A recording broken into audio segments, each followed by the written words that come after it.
Fala, galera. Estamos aqui com mais um Pode Apostar. Eu sou Bruno Baleste, estou aqui com a Thelma Romão. Olá, boa noite. E com um convidado especial, Henrique. A Thelma vai apresentar ele daqui a pouquinho.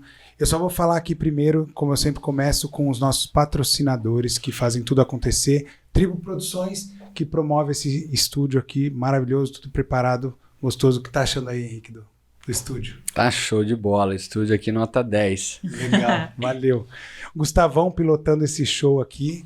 E agora, cada vez mais, ele criando corpo aqui no programa também. A gente fala, não, ele é a nossa voz. Tô com o microfone agora. Agora ele tá lá, agora ele tá com o microfone. microfone. Agora sai a minha voz. Ele não aparece, mas é igual o Sombra lá, como que Do fala? Ratinho, Do Ratinho. Sombra. É o Isso, Sombra. Sombra. Nosso Sombra, Solta umas pérolas sempre o boas. vinheteiro, né? Tem esses caras aí.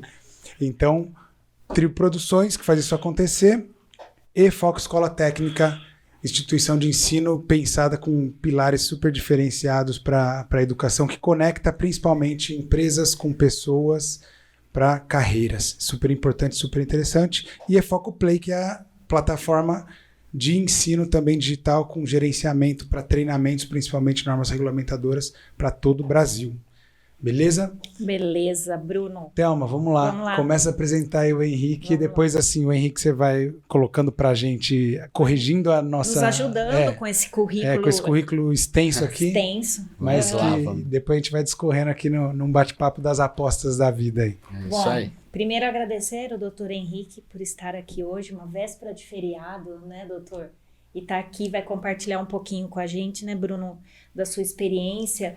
E eu andei aqui pegando um pouco por cima, tá, gente? Bem humilde esse currículo do doutor Henrique Pereira Sampaio. Bem-vindo aqui, doutor. Obrigada, viu?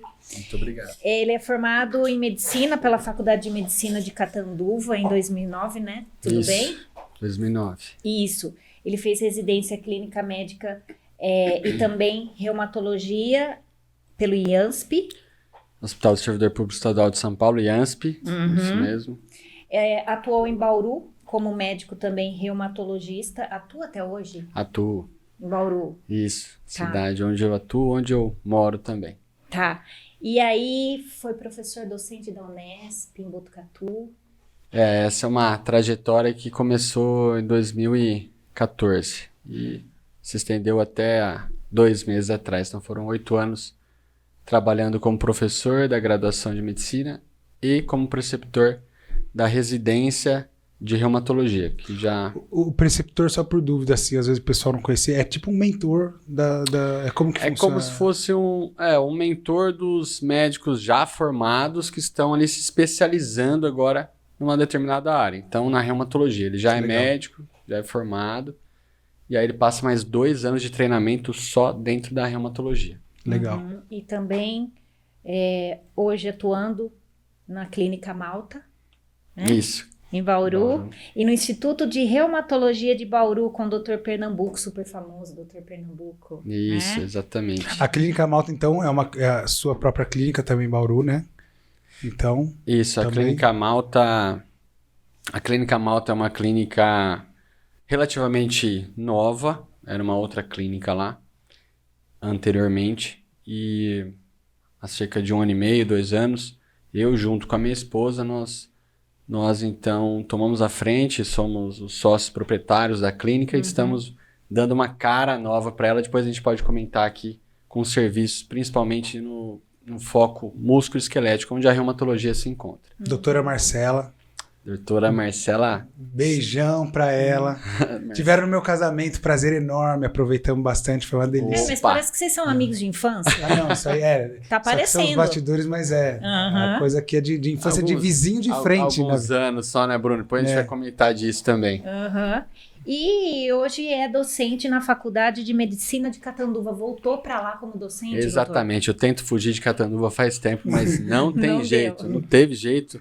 Família da minha esposa de lá, sou formado lá e agora, depois de 13 anos, tô de volta para a faculdade. Que bom, coisa boa.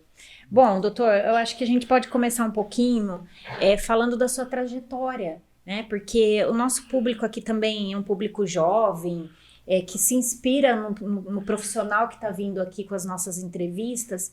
E eu queria que você falasse um pouquinho, porque você é de Lençóis, né? Você estudou aqui até o ensino médio, depois foi atrás do seu sonho. Conta um pouquinho pra gente como começou essa paixão pela medicina e depois eu quero saber essa paixão pela docência.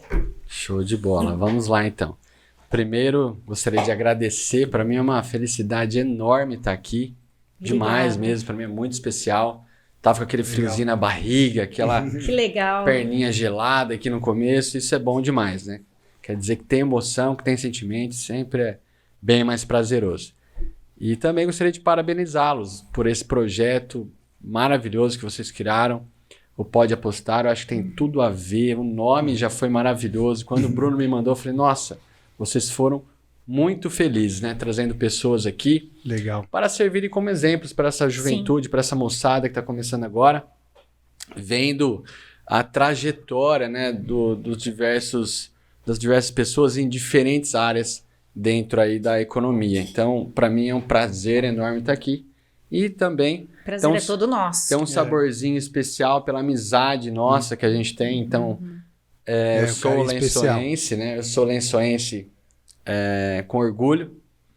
Lençoense de coração, com orgulho, nascido aqui. Joguei até no lençoense, viu? Olha! O pessoal não sabe essa fase de jogador de futebol. Pouco tempo, mas joguei um pouquinho no Lençoense. Jogava mais no Clube Esportivo Marimbondo, todo mundo conhece, quem é de Lençóis Paulista. E eu vou te falar, sabe quem foi o primeiro amigo da minha vida? Vamos começar a trajetória por aí.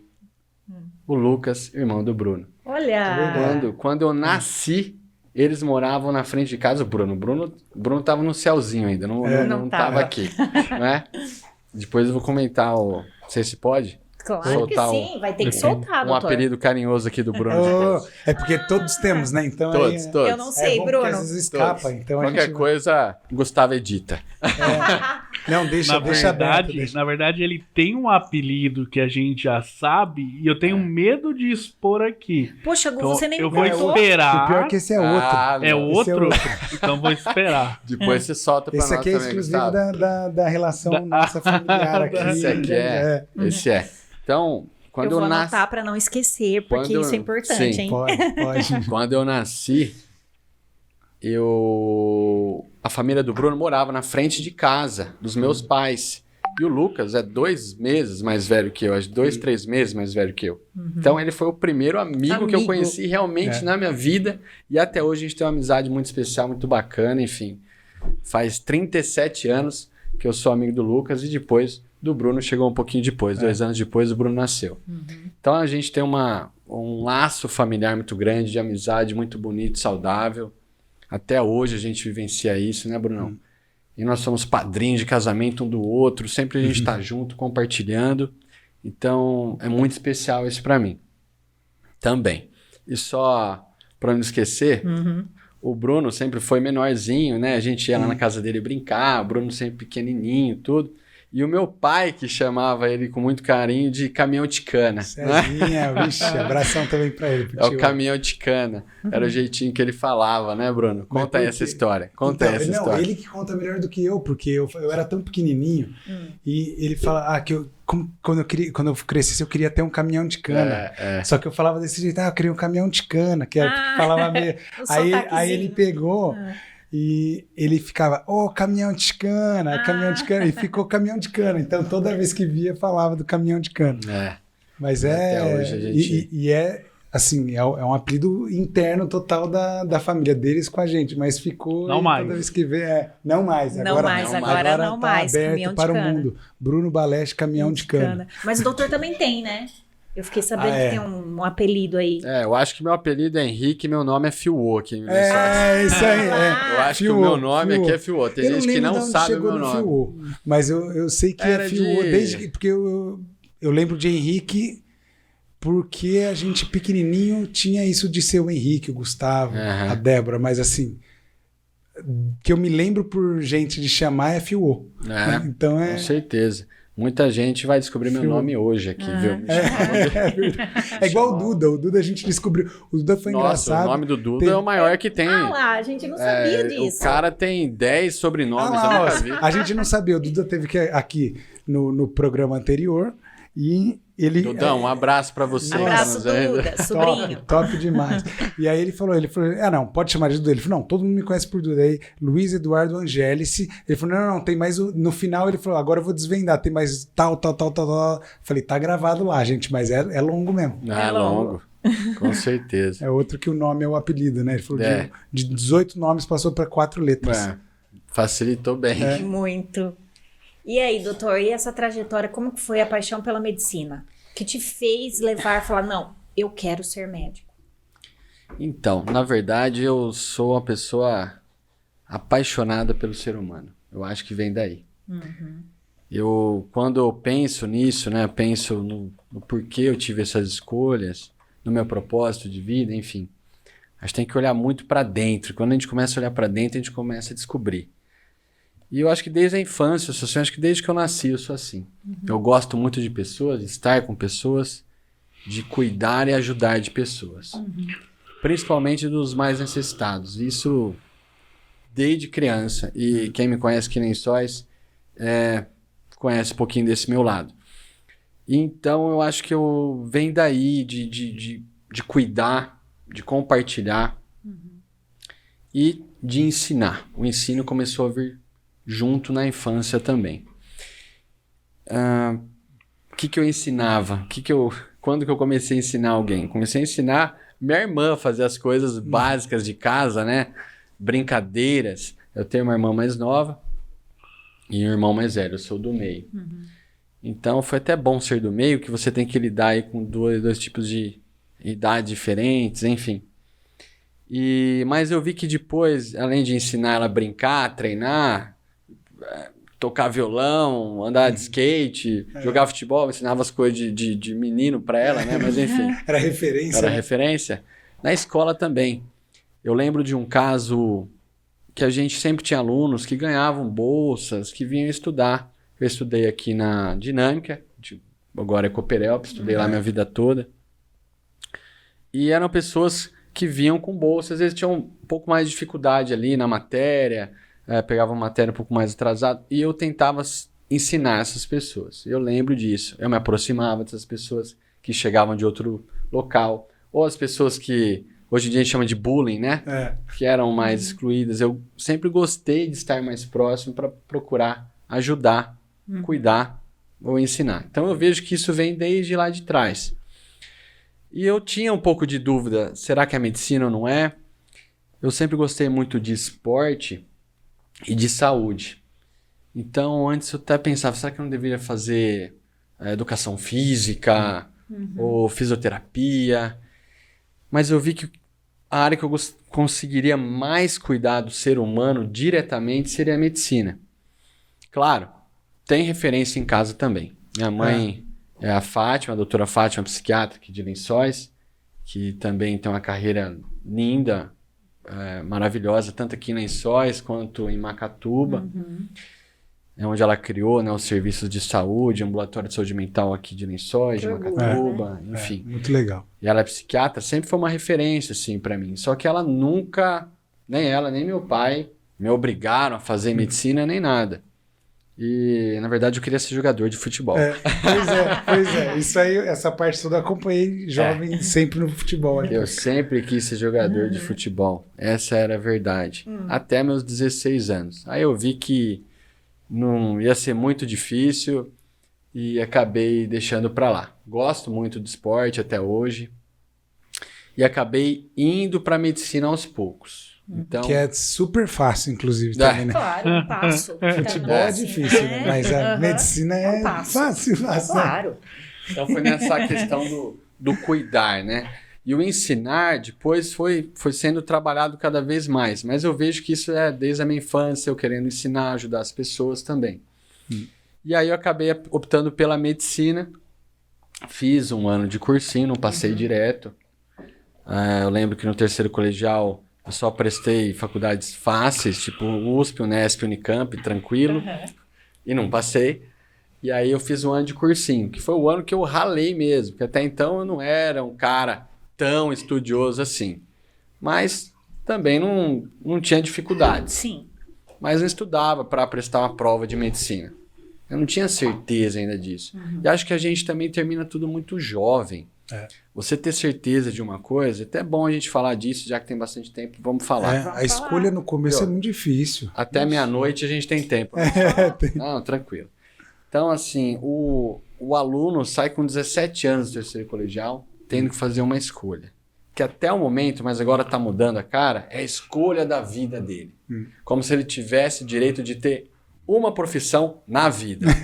Menino, você tem que escolher, essa é a profissão para o resto da sua vida. Não. Meu, é um peso enorme nas costas.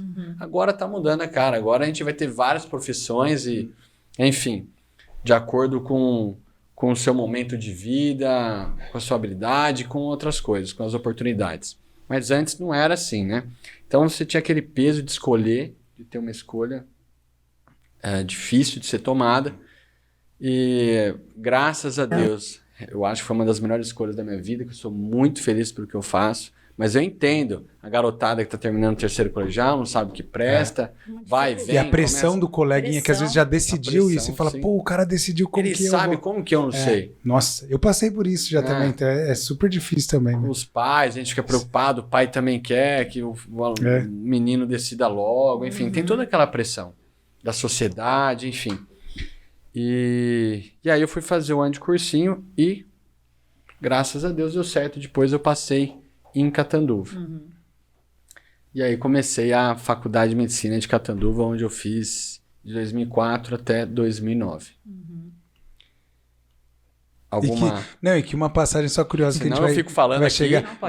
Não, mas se quiser, uma passagem engraçada que assim, que você colocou aqui pra gente antes nos bastidores aqui, você começou em 2004, né? Então, isso. Mas que hoje, 2022, você... Com quem você aprendeu, você ensina também lá. Então, com certeza. A gente vai chegar até lá. Mas... A reviravolta que deu, né? Que legal, cara. E aí, na faculdade que eu comecei a treinar cada vez mais essa questão de ensinar. Eu lembro que tudo que eu ia estudar, eu criava regras mnemônicas. Então, na medicina, tem que estudar um bocadinho, né? Tem que ler bastante livro. E então tinha que criar metodologias para eu aprender aquilo lá um pouco mais fácil, memorizar de uma forma mais fácil, ficar mais gostoso, prazeroso também. E eu comecei a criar essas regras, foi uma coisa natural, A gente morava numa república em 5 meninos, começava a estudar quando? Um dia antes da prova. Claro, é claro. Básico. Eu também sou ser humano, e Brasileiro. não foi diferente. Um dia antes da prova. E sabe por quê? O pior é que a gente passava nas provas. Tipo, eu conseguia aprender ali, criar regras mnemônicas. Chegava na prova, eu passava. Não estou dando isso como exemplo. Tá errado fazer isso. Porque depois da prova você esquece. Para usar aprende, depois você decora. Você decora, Não é legal. A gente tem que treinar o processo de aprendizado. Que é uma leitura, treinamento e colocar em prática. Acho que a melhor forma de aprender... Uma das melhores formas de aprender é ensinar. Por isso que eu ensino, não é? Eu gosto muito de aprender, e a outra é colocar em prática. A gente é suspeito, né? Colocar em prática. A gente respira isso é legal. Então, aí eu comecei nos estudos, né, dentro de casa, e criar as regras mnemônicas na faculdade, e aí eu fui desenvolvendo esse lado. Depois a gente vai falar um pouquinho de apresentações, e o porquê que hoje em dia eu gosto, mas eu passei muito perrengue com isso também, né? Questão de... Durante a faculdade, você tem que fazer muita apresentação de aulas, enfim. E eu tinha uma grande dificuldade para fazer essas apresentações. Ficava muito nervoso e não tinha nenhum conhecimento sobre isso. Eu aprendia com quem ia lá apresentar, que também não tinha nenhum conhecimento sobre apresentação e comunicação. E foi meio que passando dificuldade que eu fui olhando com mais carinho para esse lado e vim desenvolvendo depois a questão de apresentação e comunicação, que depois a gente pode entrar nessa área também. Até anotei, tinha escrito, tem uma fase ainda que está embrionária, mas está quase nascendo, do Comunique-se, depois a gente fala disso aí também, em parceria que pra gente é uma honra gigante a gente ganhar o Henrique na nossa plataforma Foco Play, falando de comunicação, ensinando o pessoal na parte prática objetiva de comunicação. É uma delícia a aula. É show de muito bola. Legal. Mas volta lá, Vamos desculpa. Vamos falar. Então aí eu comecei a me apaixonar também, além do cuidar ali, eu comecei a realmente cuidar de uma outra pessoa, da saúde de uma outra pessoa. Isso daí me conectou demais. Sou apaixonado pela medicina, apaixonado pelo ser humano, então você ter essa oportunidade, essa grande responsabilidade, Enorme. né, com certeza, mas é muito especial, então sou grato a Deus por isso. É um dom também, viu, doutor? Eu acredito nisso. Eu acredito assim, né? Eu acho que até é importante a gente até falar isso para jovens que talvez estejam pensando em fazer medicina. Sim. Hoje em dia tem muita faculdade de medicina sendo aberta, infelizmente. Porque o problema não é a falta de médicos, não é esse o problema. A estrutura está errada. Por exemplo, no estado de São Paulo tem muito médico. Demais. E por que não tem nos outros estados? Porque não tem um mínimo de condição para o médico trabalhar, nem para ele morar, para ele, enfim, ter uma qualidade de vida. Ninguém quer ir para lá. E quem se forma nesses lugares vem para cá. É o estado de São Paulo, Minas, Rio de Janeiro, Santa Catarina, Rio Grande do Sul, Paraná e o resto, assim. Então somos referência também. Somos. O nosso estado é, com certeza, um estado maravilhoso, né? Super desenvolvido. Então, não é o número de médicos que falta, é a estrutura que está errada. Pois estão criando muitas faculdades sem estrutura física, não tem nem hospital para o aluno aprender, e sem estrutura humana. Não tem nem professor para ensinar. Como que o cara vai sair médico de um lugar desse? Não tem nem paciente para ele atender. E a gente sabe que tem muitos se formando aí. E muita gente procurando medicina pensando no quê? Muitas vezes no status social e no lado financeiro. Claro, a medicina é uma profissão muito boa. Você vai ter um retorno financeiro legal, em geral, né, olhando para as outras profissões, vai ter um retorno financeiro legal, porém você vai ser muito cobrado emocionalmente, fisicamente, mentalmente. A responsabilidade é uma vida, né? Sim. E se você não for apaixonado por isso, você vai ser infeliz. Você pode até ter dinheiro, mas você é uma pessoa infeliz, provavelmente não terá sucesso na vida. Então o sucesso não é só ganhar dinheiro. Claro que Sucesso vai muito além disso. Não é verdade? Então, eu acho que fazer a medicina, você tem que ter essa paixão por aquilo. Tem que ter essa paixão, porque você vai ser bastante cobrado, além de anos e anos de estudo. Quantos anos você vai ter que estudar? Muitos, né? Quantos anos você vai viver? É isso. Dedicação total. Ou não, imagina, só vou estudar até passar na residência, depois eu tenho meu consultório e tá tudo certo. Bom, então não faça medicina. Eu acho que toda profissão você tem que estar atualizado. E na medicina você é obrigado a isso, está tratando uma vida. E a gente está toda hora descobrindo drogas novas, medicamentos novos, a gente tem que estar atualizado sempre. Então tem que gostar de estudar. Mas, acima de tudo, tem que ter paixão pelo ser humano, pela saúde, pelo cuidar. Acho que isso tem que estar no sangue. Tem que estar no sangue. Senão, não vale a pena fazer medicina. E ninguém fica milionário sendo médico, não. É outra coisa. Você é médico, você é milionário. Não é, você vai ter uma vida boa, com certeza. Mas também não fica rico sendo médico. Então faça porque gosta. Por amor. Por amor. Tudo que você faz com amor, com paixão, você faz bem feito. E você vai ser bem sucedido. A consequência independentemente da área que você atua. Você vai ter sucesso. Tanto na área financeira, mas também na sua área emocional, familiar, conjugal, social, física. Isso é ter sucesso. Isso é você estar bem como um todo. Um conjunto, né, doutor? Um conjunto, com certeza. Então, acho que vale a pena a gente falar isso mesmo. E, enfim, até seria legal ter um tipo de orientação para os alunos ainda no terceiro colegial, sabe? No ensino médio ali, Mas é legal o que você falou, porque assim... Para entenderem isso. Você não que sofreu com isso, mas assim, o sistema que você falou, ele não está tão desenhado para proporcionar isso, e é legal que você vem construindo agora isso, pensando na dificuldade que você teve, com essas soluções para trazer para as pessoas novas que estão começando também. Então, isso é legal, que você passou por essas necessidades que você falou, você teve que criar os seus métodos ali para conseguir desenvolver a forma de estudo mais aplicado, não só o decoreba, né? Decoreba, com Mas- certeza. Eu acho, doutor, foi um momento difícil que vocês passaram também, a pandemia, né? Tudo muito novo, veio e pegou o profissional da saúde, assim, de uma maneira muito avassaladora, né? Então, esse problema que atingiu todos nós e principalmente a área da saúde. Conta um pouquinho pra gente como que passou aí esses 2 anos de pandemia, como que foi? Ainda tá passando, né? A gente ainda tá vivenciando isso, mas realmente foi um chacoalhão, acho que na humanidade. Foi um Sim. chacoalhão na humanidade. A gente vê que a gente precisa repensar muita coisa, repensar os nossos valores, enfim.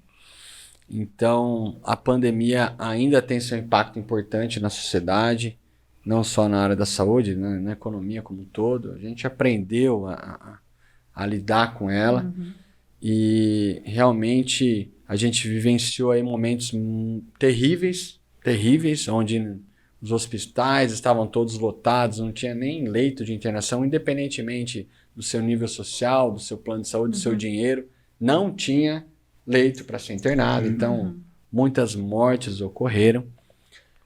Muitos médicos ficaram doentes emocionalmente, mentalmente, entraram em burnout, burnout, que é uma síndrome que a pessoa entra em colapso mental, emocional total.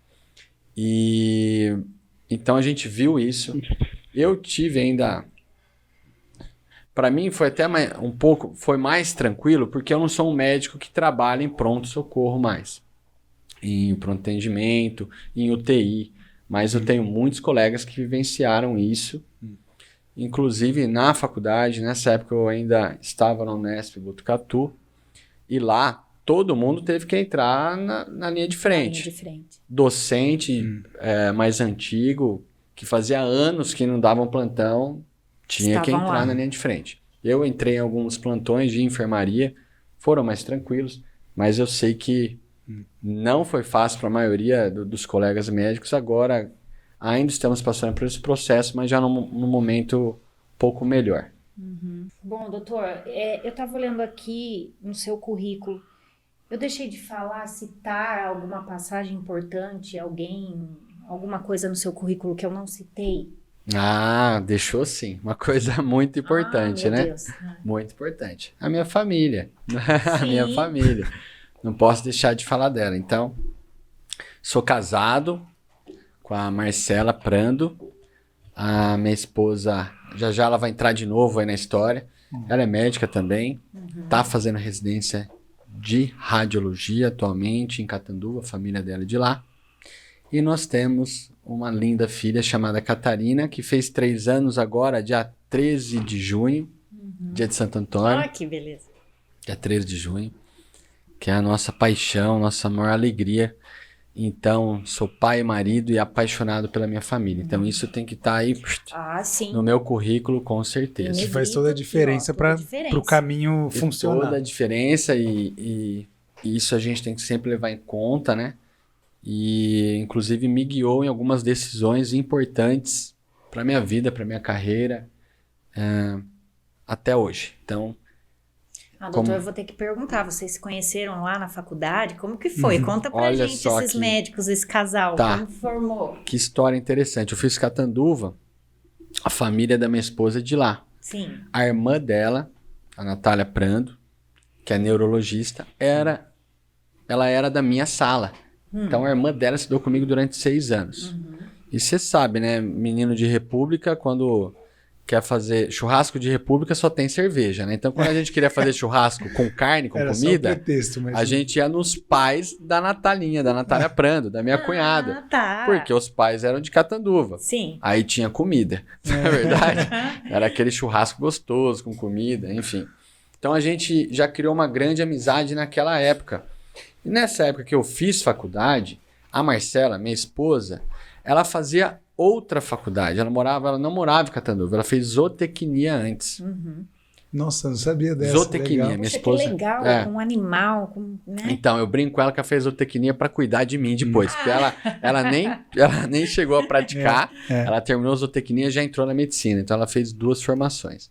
Então, na época que eu fiz a faculdade, que eu ia na casa dos pais dela, dos futuros sogro e sogra, não tinha nem ideia disso, ela não estava lá. Eu via a Marcela durante a minha faculdade umas 2, 3 vezes. Na época eu também namorava, e ela também namorava, e a gente começou a se encontrar depois que eu me formei no casamento dos amigos. A gente vai encontrando o pessoal. São os mesmos amigos, enfim. E aí a gente tá junto, então a gente se casou em 2016. A gente tá junto desde 2014, eu acho, se eu errar aqui. Lá Depois em casa, ela fica brava. ela puxa minha orelha, mas tudo bem. A gente se casou em 2016 e em 2019 nasceu a nossa filha. A família da minha esposa é de Catanduva. A minha esposa se formou, ela não tinha feito ainda a residência, ela já pensava em fazer radiologia. Como a gente estava com uma filhinha pequena, ela só prestou Catanduva, que lá tem residência de radiologia e a família dela poderia dar um suporte. E graças a Deus ela passou. Então ela está no 2º ano hoje de residência em Catanduva. E isso trilhou alguns passos meus aqui. Foi uma das coisas que me fez também ter que abandonar Botucatu. Como a gente já comentou desde o início, desde 2014 eu estava trabalhando em Botucatu como professor. E é uma das maiores paixões da minha vida. O cuidar e o ensinar. E na medicina a gente consegue mesclar isso. É muito gostoso isso. E eu estava como professor e preceptor desde 2014. Mas eu tive que tomar uma decisão na minha vida. Deve ter sido bem difícil, hein, doutor? Foi uma coisa... Eu lembro que o dia que a minha esposa recebeu a notícia que ela tinha passado na residência foi numa quinta-feira à noite. E ela tinha que assumir na segunda-feira de manhã. Na próxima segunda-feira. Eu lembro que eu cheguei em casa, ela me falou na quinta, ela falou meio que feliz e chorando, né? E agora? O que eu vou fazer agora? Tem que estar lá, com a nossa filha. O que a gente vai fazer? Eu cheguei em casa do trabalho, abri meu computador, comecei a montar um mapa mental da minha vida, de todos os lugares que eu trabalhava, todas as atividades que eu fazia para escolher qual lugar eu ia abandonar para conseguir estar com a minha família pelo menos metade da semana. Eu fiz isso numa noite, mas eu planejei tudo. Na sexta-feira, no outro dia, eu liguei para a Unesp, para a responsável, e falei, olha, eu vou ter que sair de Botucatu. Mas Henrique, você está aqui faz 8 anos. Poxa. Mas não vai ter jeito. Eu vou ter que sair daí, porque eu ficava um dia inteiro da semana em Botucatu. E eu vou ter que largar a preceptoria. A aula, a graduação, eu ainda consegui continuar, porque dava pra... a gente estava na pandemia. Então eu fazia muitas aulas online. Então dava para fazer de Bauru, dava para fazer de Catanduva, do lugar que eu estivesse. Mas a preceptoria, que é em loco, eu tive que largar depois de 8 anos. E agora, recentemente também, quando as aulas começaram a voltar a ser presenciais, eu tive que largar também a graduação de Botucatu. Então, eu larguei a graduação agora em março. E olha que interessante. Fecharam-se as portas ali em Botucatu. Em abril, fui convidado a dar aula em Catanduva. Que honra. Um mês depois. Poxa. Foi incrível. Foi assim... É do destino, né? Algumas portas se fecham, mas outras se abrem. Se abrem. E eu voltei para minha faculdade depois de 13 anos. Entrei em Catanduva. Foi muito especial. Tá sendo muito especial. Nossa. Aquela nostalgia, você voltar, mas demais. agora com outra visão, com outra você posição. entrando nos corredores, lembrando das histórias, das experiências da faculdade. Alguns funcionários lá são os mesmos que estavam na sua Que época. bacana. Tô revendo professores, que foram meus grandes mestres, são enfim. colegas. São colegas ali de profissão. Você vai tomar um cafezinho na sala dos professores, você encontra teu mestre. Então, assim, tá sendo muito especial, muito bacana mesmo. E voltei para lá agora. Atuo também em Catanduva como médico reumatologista. E eu faço como, né? Eu fico metade da semana aqui em Bauru, moro em Bauru, então fico de segunda até quinta-feira em Bauru. Morrendo de saudade da Demais. Catarina. Da O coração Catarina. fica na mão. E aí quinta, fim de tarde, vou para Catanduva e fico com a minha família e volto na segunda de manhã. Então serão assim 3 anos. É um sacrifício, mas que em algum momento ia ter que acontecer isso. Minha esposa ia ter que passar por esse processo de residência. E a gente sabe que também é para algo maior, Claro. para realização profissional dela. Então vale a pena. Legal. E isso aí, até voltando, porque assim, é gostoso que a gente vai vendo, nossa, muita coisa importante. Que a gente quer perguntar, né? E aí eu penso assim, a Reumato mesmo, Isso. que a gente também quer entender assim, Por da quê? onde nasceu essa... Por que eu escolhi Essa essa linha, especialidade, né? E não É. outra. Na verdade, eu gostava de tudo na faculdade. Olha, era difícil uma coisa que eu não gostava. E o que eu falo para meus alunos hoje, desde que eu comecei a dar aula, é todo estágio que ele for passar, imagine que você será aquilo. Você está na cardiologia, pense que você vai ser cardiologista. Na pneu, pense que vai ser pneumologista, porque você vai aproveitar mais, isso aqui é de cabeça. Na pediatria, pense que será pediatra. Legal. Então eu fiz isso durante a minha faculdade. Nos meus primeiros 2, 3 anos, os 2 anos de faculdade são muito cadeiras básicas. Você fica na sala de aula. Você não vê paciente. Hoje em dia está mudando muito o currículo. Desde o começo eles já estão pondo o aluno já em contato com o paciente. Isso eu acho muito legal, porque cria mais expectativa. O aluno fica mais engajado ali, mais envolvido com aquilo. Uma coisa é você ficar só na sala de aula ouvindo. Tem hora que não vai, né? Cadê a medicina? Cadê a medicina? E na minha época, a medicina mesmo começava no 3º ano, 4º, 5º, 6º. Que foi a época que eu estudei muito, estudei bastante na faculdade. Estudei bastante. Me entreguei. Claro, também fazia esporte, também curtia, saía. Eu era um estudante normal, ser humano normal, carne e osso. Eu sou... Mas estudava muito. Mas estudava, sabia que meu compromisso... Tem um momento de concentração e dedicação ali. Dá para se fazer tudo. É isso que eu falo para os alunos. E por que a reumato? Na verdade, quando você faz a medicina, você não escolhe reumatologia já direto. Não dá para fazer reumatologia direto. Você escolhe 4 grandes áreas. Vamos dizer, a maioria. A maioria das subespecialidades estão dentro de 4 grandes áreas. Ou é clínica médica, ou é cirurgia geral, ou é pediatria, ou ginecologia e obstetrícia. Em geral, você vai prestar uma dessas áreas, para entrar em uma dessas áreas. Primeiro, tem algumas especialidades que são diretas. Dermatologia é direto, oftalmologia é direto, neurocirurgia direto, algumas são. Mas a grande maioria das outras estão dentro dessas 4. Eu gostava de medicina no geral, então eu optei por clínica médica. Falei, eu acho que eu não vou querer ficar só operando, ficar o dia todo no centro cirúrgico, eu acho que cirurgião não vou ser. Criança eu gosto, mas eu acho que não é para mim fazer o resto da vida, né? Sim. Eu acho que não... E GO também não. Então, eu gosto muito da clínica, em geral, fazer clínica médica. Aí que eu comecei minha primeira residência. Por isso que a gente faz residência de clínica médica antes. São 2 anos. Você sai do 6º ano. Então, para quem está pensando em fazer medicina, você faz 6 anos de medicina, presta a tua segunda prova. A primeira foi para entrar na medicina. Presta a sua segunda prova, que é para tua primeira residência. São 2 anos de clínica médica. Aí dentro da clínica médica você conhece várias outras especialidades. Pneumologia, cardiologia, nefrologia, reumatologia. E você vai passando por esses estágios. E lá você começa a ter um pouquinho mais de conexão com uma outra área. A reumatologia é uma área onde nós temos doenças que afetam o corpo todo do paciente. Então, para quem gosta muito de clínica médica no geral, gosta de reumato. Por exemplo, lúpus eritematoso sistêmico, que pode dar lesão de pele, da ponta do fio do cabelo até a ponta do pé, que a gente brinca. Pode dar lesão de pele, pode dar lesão no olho, pode dar lesão na articulação, no pulmão, no rim, no coração. Então, você tem que entender um pouquinho de tudo.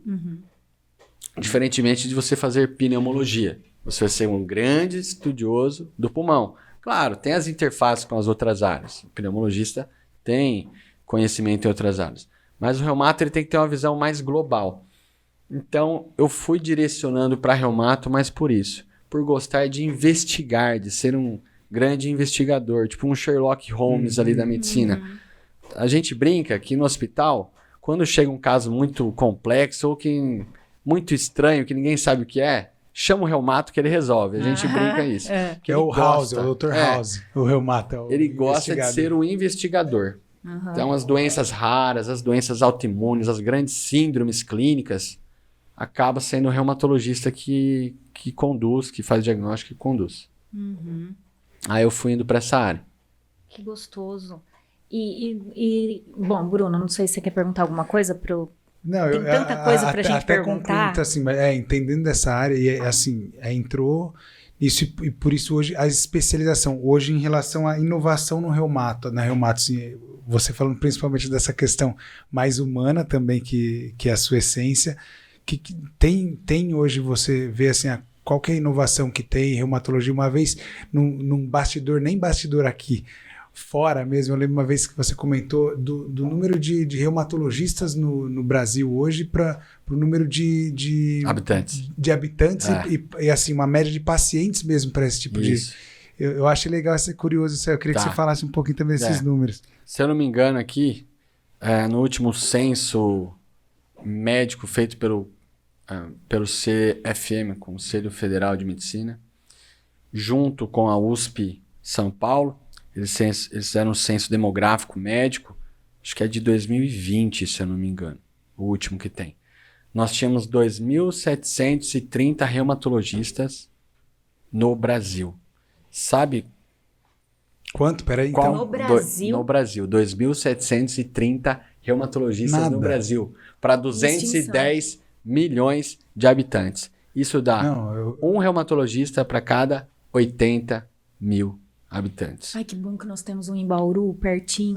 Um reumatologista para cada mas pensa nisso, assim, então para quem ainda quer fazer a medicina e tal, são 8, 10 anos aí, mas uma reumato tá precisando de mais reumato aí. Sim, com certeza. Isso a gente já vai linkar com outro papo que a gente vai entrar agora, que é a Reumato Learning. Exato. Então, a reumatologia ainda é muito pouco procurada. 1 para 80 mil habitantes é muito pouco. Nós temos doenças altamente prevalentes na população. Por exemplo, a artrose. O nome correto é osteoartrite, mas a população conhece como artrose, que é o desgaste ali da cartilagem das nossas articulações, que a grande maioria das pessoas terá após os 60, 70 anos de idade.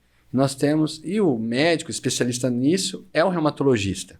Claro, o ortopedista acaba tratando também, o geriatra, mas o grande conhecedor da osteoartrite, da artrose, é o reumato. Claro que não dá para atender tanta gente assim, tem muita gente. E nós temos um reumato para cada 80 mil habitantes. E isso é uma realidade em outros países também, mas no Brasil essa realidade é bem forte. E isso que me trouxe algo também, a gente precisa mudar esse cenário. Por que não tem tanto reumato? Por que não tem tanto reumato assim? Por que ninguém se interessa por reumato? Na minha faculdade, nós éramos em 64 alunos na minha sala. Saíram 2 reumatos. 2 reumatos. Agora, se for perguntar cardiologista, tem um monte de cardiologista, né? Cirurgião e tal. Então, 2 reumatologistas. Tem a sala que ninguém fez reumatologia. E a gente vê que essa procura é muito pequena. Isso ocorre por quê? Tem muitas faculdades que nem reumatologia tem no seu currículo. Ou se não, é ensinado para uma pessoa que não é reumatologista. Ou se não, até pode ter aula teórica, mas não tem os ambulatórios práticos para o aluno realmente atender o doente com uma doença reumatológica. E eu digo que escolher a profissão, escolher a especialidade dentro da medicina é igual um namoro. Você não chega para ninguém no dia para o outro pedindo alguém em casamento. Não é verdade? Quer dizer, pelo menos ninguém faz isso, não é? Ninguém pede. Agora com uma cerveja... Não é, Gustavão? 3. Pelo menos ninguém faz isso. Não tem como. Então, a gente começa uma paquera, um namoro, uma troca de WhatsApp hoje em dia, né? E aí, a coisa vai fluindo. Tem o primeiro beijo, o primeiro contato e o namoro. E se der tudo certo, isso vai evoluir para um noivado e, quem sabe, para um casamento. Quem sabe para o casamento. Quem sabe para um casamento. Então, a reumato é assim também. É isso que eu falo para meus alunos. Como ele vai escolher reumatologia se ele nunca nem viu, se ele nunca nem teve contato, se ele nunca atendeu um doente com doença reumatológica, se ele nunca teve aula na faculdade? Não tem como ele escolher a reumatologia. Partindo desse princípio, eu tive, então, uma motivação de democratizar o ensino dentro da reumatologia. Foi um dos grandes motivadores para eu criar uma empresa dentro da área de educação chamada Reumato Learning. Nossa, legal. A gente vai colocar tudo nas descrições aqui, pode, né? Opa, com Pra certeza. gente divulgar também. Nossa, Que um legal. projeto muito legal. Muito legal. E eu criei ela faz 2 anos. A gente ainda está aprendendo muito. Enfim, eu tenho muitas ideias para fazer, mas eu precisava de uma equipe maior para conseguir colocá-las em prática mesmo.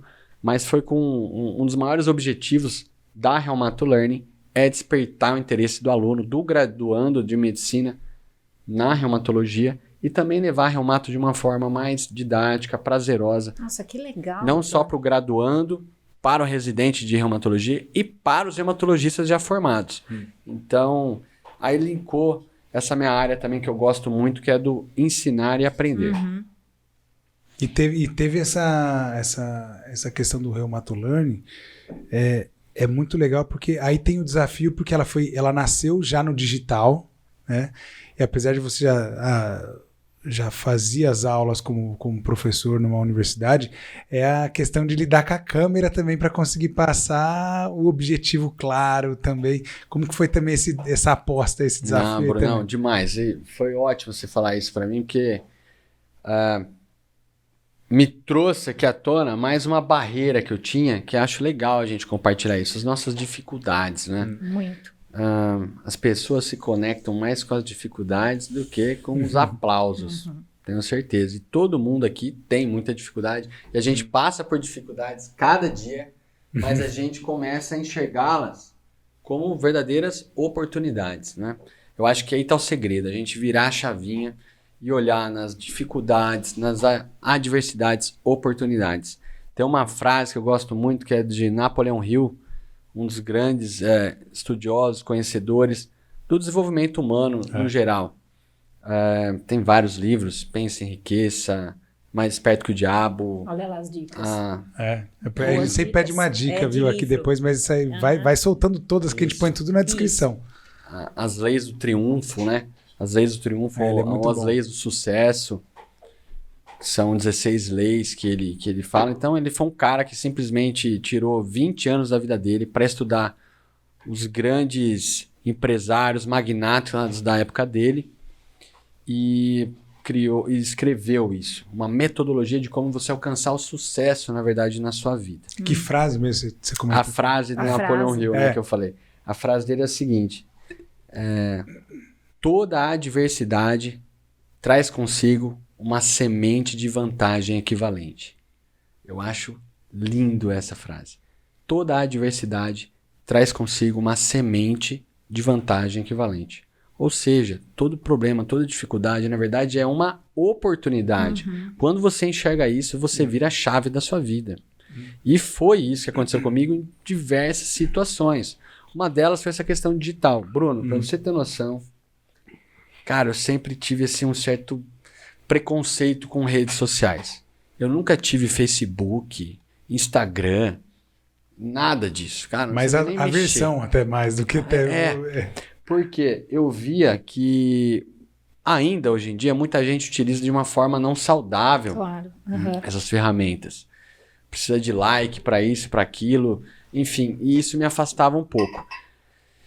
Mas aí eu fui vendo que a nova realidade era outra. E a pandemia foi um grande empurrão para isso. Eu quis criar a Reumato Learning, como que eu ia chegar nas pessoas? Não tinha jeito. Ia ter que ser por redes sociais. Foi aí que eu criei meu Instagram, que eu fui criar Facebook, enfim.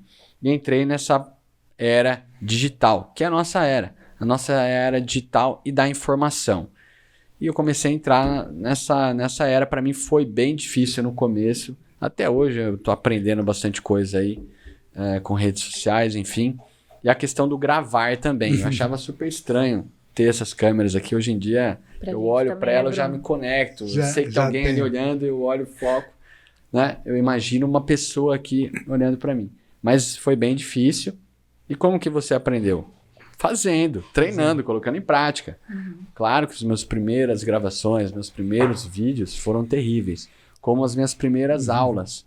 Quando eu olho a aula minha de 5 anos atrás, eu tenho vergonha entre aspas, tipo, que aula tosca, né? Quer dizer, que eu evoluí. Um processo de Mas evolução. não é... É um processo de evolução. Então, tomara que daqui 5 anos eu olhe para as minhas aulas de hoje e pense a mesma coisa, mas que aula tosca, meu. Enfim, quer dizer que você está melhorando. E você só melhora de um jeito, treinando, fazendo, colocando em prática. Se você espera algo tornar-se perfeito para colocar em prática, você já demorou para colocar em prática. Se você colocar algo que é perfeito em prática, você já demorou para colocar isso em prática. Era para ter colocado antes, porque ele vai melhorando de acordo com o processo. Eu brinco muito isso aí, eu falo assim, gente, aqui a gente tem que evoluir sempre. Se até a Apple e a Microsoft está sempre atualizando lá o software do aplicativo do celular e do computador, quem somos quem nós, sou eu para não atualizar também? Ótimo, Brunão, adorei. Eu gosto muito essa disso. analogia. Falo, gente, segue, vamos trazer. E a gente ouve muito do pessoal, eu gosto muito das palavras, o sentido das palavras. Né? A gente ficava assim, sucesso, isso, aquilo. Não. Sucesso às vezes é realização. Realização é realizar a ação. Você tem que realizar para ter a realização, a felicidade. Tá?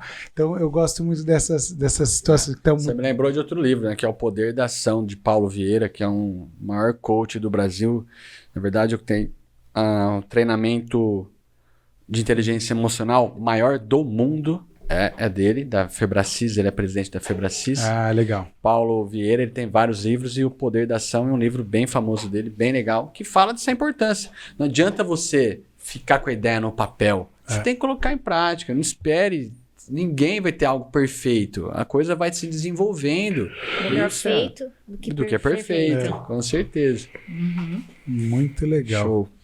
Legal demais. Antes da gente ir para um próximo assunto, eu só queria perguntar uma coisa: quantos anos de carreira você tem para ter tanto, tipo assim, um vasto amplificação no currículo aí? A gente tava brincando aqui, apesar de você ter falado, eu conheço o seu irmão há 37 anos e a gente se conheceu quando nasceu, eu falei, deu uma respondida, mas parece que são 50, 60 anos de vida. Só de carreira para completar tudo, né? Ó, espero que a minha aparência não seja de 60 anos, viu? Mas, imagina! Mas eu tenho 37 anos, né? 37 anos e comecei aí nos 18 anos. Eu entrei na faculdade com 19, né? Então aí, 18 anos nessa levada. Então é curto, é um espaço de tempo curto, mas com uma ação bem ativa. Colocando na ação e aprendendo muito, errando demais. Demais, erro até hoje. Mas é assim, o processo é esse. Né? Eu acho que uma das maiores perfeições do ser humano é a imperfeição. Eu falo que a gente não tem que ter medo do erro, medo do fracasso. A gente tem que evitar o erro. A gente tem que ter o erro como um aliado nosso, de aprendizado, até de algo necessário no processo. A gente vai aprendendo com o nosso erro e vai se desenvolvendo. Eu acho em todas as áreas isso. É o que eu sempre falo pro Bruno. Às vezes a gente erra, mas tentando acertar. Claro. Errar é diferente de ter compromisso com o erro, né? A pessoa que erra, também não adianta você querer mudar o resultado fazendo a coisa sempre do mesmo jeito. Einstein tem uma frase dessa também, que é mais ou menos isso. Não adianta você querer um resultado diferente fazendo a mesma coisa 1000 vezes. Você tem que mudar. Você pode, às vezes, não chegar no resultado, mas você está tentando de formas diferentes. Então, acho que é por aí. Doutor, eu aprendi também um pouquinho sobre a reumatologia, porque eu achei que era algo muito específico também. E você disse que não, né? Que pode começar do fio de cabelo até a ponta do pé. Dependendo do tipo de doença. Eu estava lendo alguma coisa sobre diagnóstico precoce. Tem alguma coisa assim? Porque eu vi que é bem mais abrangente do que eu imaginava, né? Então não tem como você... Ou tem alguma coisinha, a gente fala muito do tal da gota. Tá. Explica para mim, doutor, essa gota. Tá. Olha, a reumatologia, para quem tá ouvindo a gente, às vezes quer entender um pouquinho mais também, não é o foco nosso até do bate-papo, mas acho bom trazer isso, que a reumato, ela é uma área que abrange todas as doenças que podem acometer o sistema músculo-esquelético. O que é isso? Osso, tendão, articulação, músculo, bursa. Então, desde doenças bastante comuns, artrose, osteoporose, fibromialgia, gota, até doenças raras, como lúpus eritematoso sistêmico, artrite reumatoide, que são doenças autoimunes já, bem mais raras, que também inflamam esses locais e outros órgãos do corpo. A gota é um tipo de artrite. Quando a gente fala artrite, é tudo que causa inflamação de uma articulação, que deixa ela inchada, doendo, com dificuldade de movimentação, às vezes com vermelhidão local e calor. Isso é artrite. Nós temos várias causas de artrite. Uma das mais comuns é a artrite traumática. Quando a gente vai bater um futebolzinho, uma pelada, toma porrada, o tornozelo fica desse tamanho. É uma artrite traumática. Nós temos causas infecciosas. Às vezes é uma bactéria que vai pela corrente sanguínea e chega na articulação. Artrite séptica infecciosa. Temos artrites por doenças autoimunes e por cristais. E a gota é a artrite ocasionada por cristal de ácido úrico. Então, a nossa especialidade é bastante abrangente, né? Ela trata de diversos tipos de doenças, mas que tem relação então, com o sistema músculo-esquelético. Bruno? Legal. Né, eu tô aqui... Nossa, eu também tô encantada aqui com sabe a medicina. Sabe o que é duro? Eu fico pensando assim, tinha um monte de coisa também que eu quero colocar, mas eu fico com medo também da gente ir embora aqui, né? Porque a gente vai falando, a gente vai longe. Mas assim, olha, para mim, Thelma, se tiver mais alguma colocação, eu acho assim, eu achei muito legal e eu discorro sempre muito dessa parte que para mim ficou muito claro, a questão de cuidado com as pessoas, a importância do cuidado com você mesmo, né? Entender, conhecer, principalmente até pelas dicas dos livros que eu me identifico totalmente, que é cuidar de pessoas, a parte de gestão de pessoas, de desenvolvimento humano e tal. Então, eu acho que isso aí para mim ficou muito claro. Eu queria puxar mais desses assuntos. Legal. Para mim, o que eu tô lendo aqui tá tudo respondido que eu tinha de vontade. Foi discorrendo, né? Mas eu tô muito confortável, assim, que... Principalmente a parte de carreira, isso que eu queria sentir mais, essas dificuldades que tiveram para entender essa reconstrução para a parte de... Tanto agora no final... para a parte de conexão com câmera, com isso, aquilo, e também as escolhas e a forma de não só prova para decoreba, mas também criar métodos, porque muita gente não consegue identificar assim, tem lá 2.000 e quantos reumatologistas? 2.730 reumatologistas então, no Brasil. Assim, nossa, então eu vou fazer reumatologia que eu tenho vaga garantida. Só que para chegar lá, é um caminho com muitas escolhas, com muita organização, como você fez. Eu tenho que tirar uma atividade da minha vida e as pessoas acham que isso aqui, isso aqui está relacionado a fracasso. Pelo contrário, é uma decisão para o sucesso familiar que faz parte da carreira. Então, isso que eu acho importante para as pessoas entenderem que não é só... tem a questão de sangrar, de apostas, de tempo, dedicação, mas tem o outro lado, que é a energia que você traz para você ter a força, o impulso para o próximo passo. Então, eu achei muito legal. Apesar, eu falo, a gente tem a conversa nossa de bastidor de família, de amizade e tal, e tem o tempo que não se fala, mas a gente não fala disso. Então essas coisas ficam ocultas e eu já tenho uma admiração gigante por você, pela amizade que a gente tem, pela história de relacionamento, e agora maior ainda profissionalmente, de saber toda essa dedicação. E tô mais orgulhoso ainda de ter falado isso da Reumato Learning, que gerou o nosso convite para a Foco Play, que é o nosso filho que está nascendo em conjunto do projeto Comunique-se. Sim. Né, Comunique-se Já, que eu achei uma sacada genial quando eu vi o Henrique falando. Não, vamos fazer eu tenho uma forma de comunicação para o pessoal. Eu falei, mas é para a área de médica? Ele falou, não, é para todo mundo, porque é muito abrangente e pega todo o público. E eu já fui o primeiro aluno, porque a gente assistiu e veio nas edições, foi acompanhando aqui. Então, parabéns, estou muito contente, orgulhoso e falo, para mim é uma honra fazer parte desse vínculo e ter essa experiência agora com esse monte de informação aqui que com certeza pra gente é enriquecedor, eu tenho certeza que pra quem tá ouvindo, então é pra mudar muita vida também.